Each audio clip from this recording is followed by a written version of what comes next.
La Guinée renoue avec ses vieux démons.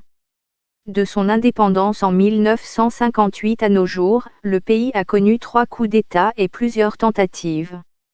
Retour sur les 3 coups de force qui ont marqué la Guinée. Si les 2 premiers putschs ont eu lieu au lendemain de la mort des chefs d'État, celui du dimanche 5 septembre a ceci de particulier qu'il a renversé le premier président démocratiquement élu du pays, Alpha Condé.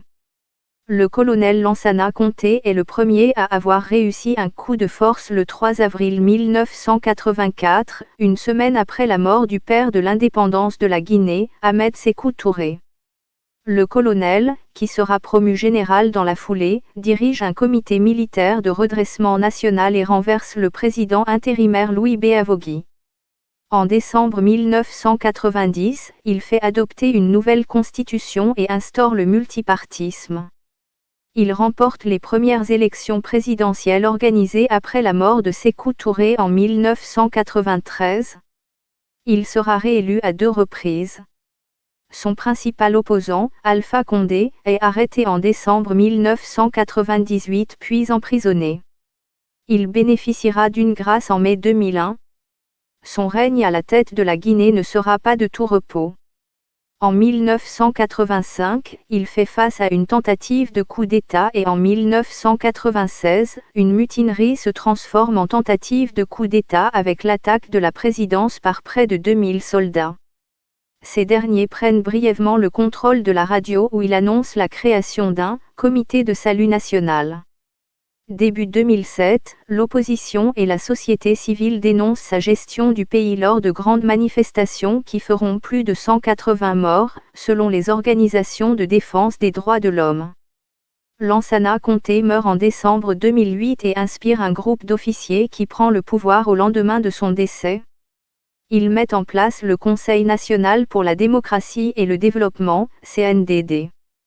Le capitaine Moussa Dadi Camara est le chef de la junte au pouvoir en Guinée du 23 décembre 2008 jusqu'à la mise en place d'un gouvernement civil fin 2010. Il se fait connaître à travers les médias par des discours enflammés ainsi que des humiliations publiques de diplomates européens. Le 28 septembre 2009, les forces de sécurité répriment de manière violente un rassemblement de l'opposition dans un stade de Conakry. Au moins 157 personnes sont tuées et plus d'une centaine de femmes sont violées, selon l'ONG Amnesty International. Le 3 décembre 2009, il échappe à une tentative d'assassinat orchestrée par son aide-de-camp Touomba Diakité. Blessé à la tête, il est remplacé par le général Sekouba Konaté, qui mène la transition jusqu'à l'élection de l'opposant historique Alpha Condé en novembre 2010. L'opposant historique sera réélu en 2015 pour un second mandat. Entre 2019 et 2020, le débat sur un éventuel 3e mandat occupe l'opinion publique guinéenne. Alpha Condé engage une révision constitutionnelle décriée par le Front national pour la défense de la Constitution. Cette réforme lui permet de briguer un 3e mandat. Il est réélu une 3e fois mais ce 3e mandat prendra fin brutalement le 5 septembre 2021, avec le coup d'État orchestré par le lieutenant-colonel Mamadi Doumbouya.